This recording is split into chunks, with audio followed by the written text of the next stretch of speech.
A'udhu billahi minash shaitanir rajim. In the name of Allah, the most kind, the most merciful. All praise is due to Allah. Seek help from Allah. We seek protection with God from our own evil selves and our wrong deeds. Whomsoever God guides, none can misguide him, and whomsoever God misguides and abandons, none can guide him. We testify that there is no God but God, and that he has no partner. We testify that Muhammad is his final slave and his final messenger. His slave and his final messenger, the best of the messengers and the last prophet, and the mercy for the universe. And may Allah bless him in his pure holy household, whom Allah himself has kept away from abomination and purified them in the best manners. I advise you, O the slaves of God, and myself, to exercise awareness of God and the fear of displeasing God.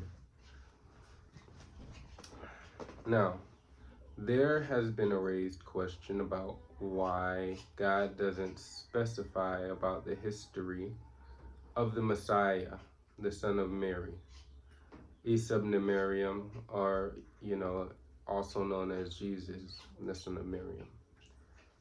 The way I want to answer it is first asking about the divine scriptures in general. What are they?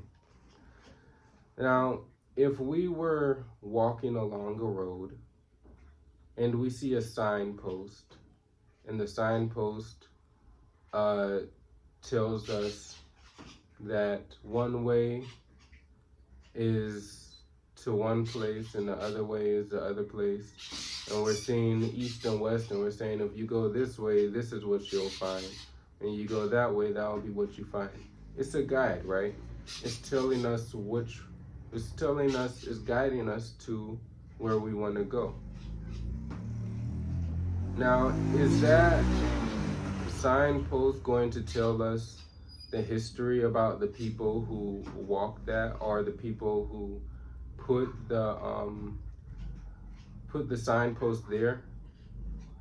It's not. It might give us a name. This signpost was placed by so and so, but overall, it's not going to tell us this signpost was placed by so and so. He was born in this place, and this is where he realized this, and he went to school here, and you don't get that from a signpost, because a signpost is a guide. It's not a history. We can even give the example of a history book. If you look in the history book, are you going to read it and expect to see the law? Or are you going to expect to see the history of the people? You'll see the history of the people.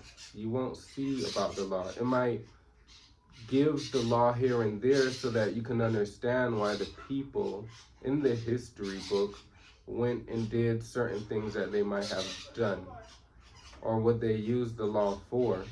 But then it's not going to go in depth about the law. Or if you just want to give an example on this, maybe you went to the library and you checked out a book of plants, and when you got home, you opened it and you saw that the book was about rocks. Not to emphasize, judging book by its covers, but I mean, this, what are you going to do in that situation? You're going to go back to the library and say, hey, I think they put the wrong cover on the wrong book. When you have a book about a specific thing, then that book is going to stay on that subject. The only time that it will use other subjects is when it's necessary for that subject. In the same way with the Qur'an, or any of the revelations, the Gospels, before it went back and ascended back to paradise. So too the Qur'an is a heavenly book. And so if you look at the divine scriptures that are a guide and a law from the Almighty, then you're only going to get history inside of it when history is necessary to describe the law. Allah gives history to describe this is the end of those who did not follow my law, and this is the end of those who did follow my law. You know, he gives glad tidings and he gives warnings. He says these people were destroyed for disobeying the law, the natural law, and these are the end of people who obeyed the law. They get gardens. If you don't obey, you get fire. If you do obey, you get gardens. You know, and that's the divine law. And he's saying that if you disobey the law, I am merciful if you were ignorant of it, for example. I mean, in other words, he's merciful. It's not like Allah is looking to punish people. But if a person knowingly disobeys Allah, then they get the wrath of Allah and the results of Allah. And Allah knows what the intentions are and what's in the heart. If they obey it, then they get the... And he gives examples of people who obeyed and people who disobeyed. That way, to back up also, you know, the laws that you see in the Qur'an. And when it comes down to Jesus, in particular, being mentioned in the Quran, we got many verses that actually talk about Jesus, the son of Mary. But the thing about it is that if you go up to God and ask him, why isn't the history inside of the Quran? He's gonna, well, I created historians for that.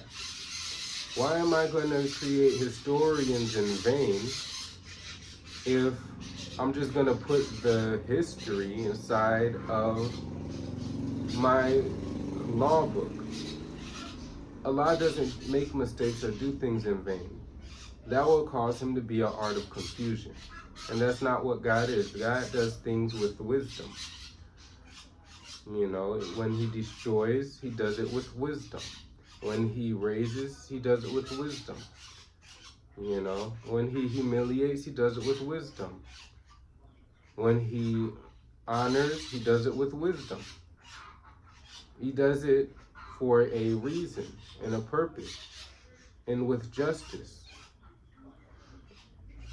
And so they say, and this is from the Quran, it says that they say, certainly disbelieved who say, Allah is the Messiah, the son of Mary, meaning God is the Messiah, the son of Mary, while the Messiah had said, O children of Israel, worship God, my Lord and your Lord. Indeed, he who associates others with God, God has forbidden for him paradise, and his refuge is the fire, and there is not for the wrongdoers any helper. So he's warning to his people that if you're going to take Jesus as a God and say that he's the Lord of mankind and he's the creator and whatnot, then that is a transgression, and the result being hellfire. And that was in Surah 5 verse 72. It is also said in Surah 10 verse 68. They had said Allah had taken a son. Exalted is he. He is the one free of need. To him belongs whatever is in the heavens and whatever is in the earth. You have no authority to this claim. Do you say about God that which you do not know?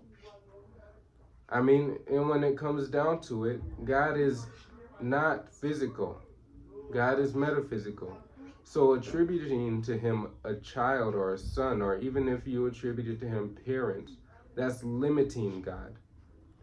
All right, and that being the case, you're saying that he's not exalted above having a son, that he's in need, that even if he could have a son, that means he's in need. But God is not a dependent. In Surah 5:17, they say, it says that they have certainly disbelieved who says Allah is Christ, God is Christ, the son of Mary. Say, then who could prevent God at all if he intended to destroy Christ and the son of Mary or his mother or everyone on earth? Who could prevent God from doing that? And to God belongs the dominion of the heavens and the earth and whatever is in between them. He creates what he wills, and Allah is over all things competent. So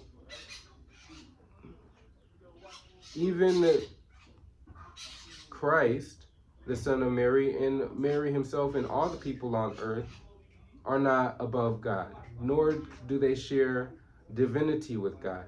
It's only when they obey God, when we obey God, and God blesses us with some insight from his divine realm, then we humbly accept and submit. But it's only if God decides to. If God decided, he doesn't have to share anything with us.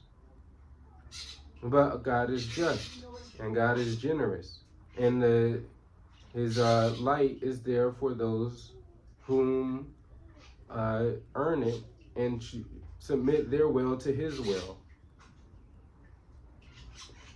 But just going and saying whatever is just there, that's injustice. It warns the people who, and this is Surah 18, verse 4 through 5. It warns those people who assert God has offspring.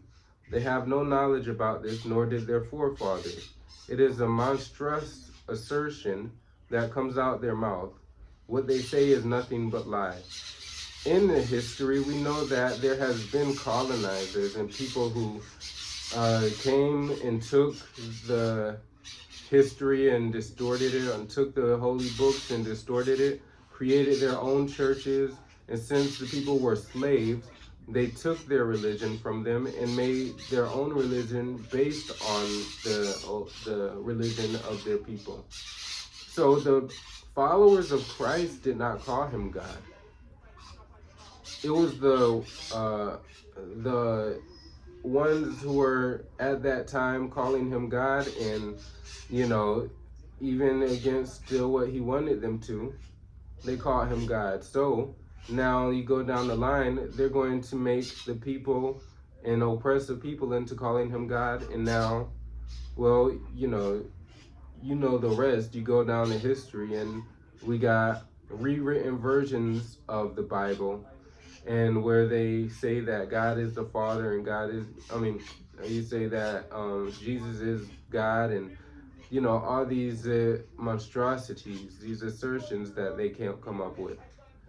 So the point is that you want to go and talk about the Qur'an or any divine revelation. Well, it's a law from God. It's not about history. God created historians to give history. Otherwise, what's the point of the historians? God doesn't do things in vain. So that being the case, if you have something as a guide, then it's going to be for a guide. If you have history, it's going to be history. And they only share when it's necessary for them to prove their point. We even have a whole chapter dedicated to Lady Miriam. Is that created only just to give you a history, or is it to show you the reasons for the law and back up the law and back up the word of Allah? And you see, when you use intellect, then you do things in a way that it fits correctly. But except for if God just put a bunch of history inside of the Quran, it wouldn't fit correctly. And God is exalted above doing things without wisdom. So that was just I just wanted to give a little point on those. I just wanted to give a little speech on those points, so that inshallah we can understand, and inshallah we can give justice where it's due and victory to Allah where it's due. Because really, if we just go and decide to claim different things just because it comes to our mind or it sounds good to us without using intellect, then we're moving based on emotions, not on justice and reason. You know, this is how the world has gotten in the state that it has, because people use their emotions rather than their intellect. They wanted something and God wanted something. So what they did was transgress their bounds and force what they want over what God wants. And what happens? They end up losing and living miserably because that's what they went for. God knows the best way to get the satisfaction of his creatures.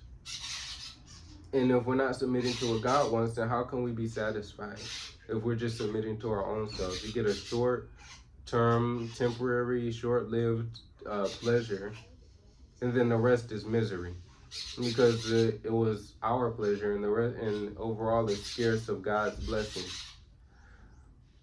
And so we gotta know, may Allah bless the Prophet, his daughter Fatima, and the 12 leaders from his family, who are Ali, the son of Abu Talib, Hussein, Hassan, the son of Ali, Hussein, the son of Ali, Ali, the son of Hussein, Muhammad, the son of Ali, Jafar, the son of Muhammad, Musa, the son of Jafar, Ali, the son of Musa, Muhammad, the son of Ali, Ali, the son of Muhammad, and Hassan, the son of Ali. May Allah bless our master, the proof, the son of Al-Hassan, the master of our time, who will come and erase the signs of wrong, innovation, and rebellion, destroy the foundations of polytheism, hypocrisy, and get rid of the harvest of dissension and division. Bismillahirrahmanirrahim. Allahumma salli ala Muhammad wa ali Muhammad wa ajil furjahum wal asr inna al-insana lafi khusr illa alladhina amanu wa amilu salihati wa tawasaw bil haqqi wa tawasaw bis sabr. Allahumma salli ala Muhammadin wa ali Muhammad wa ajil furjahum.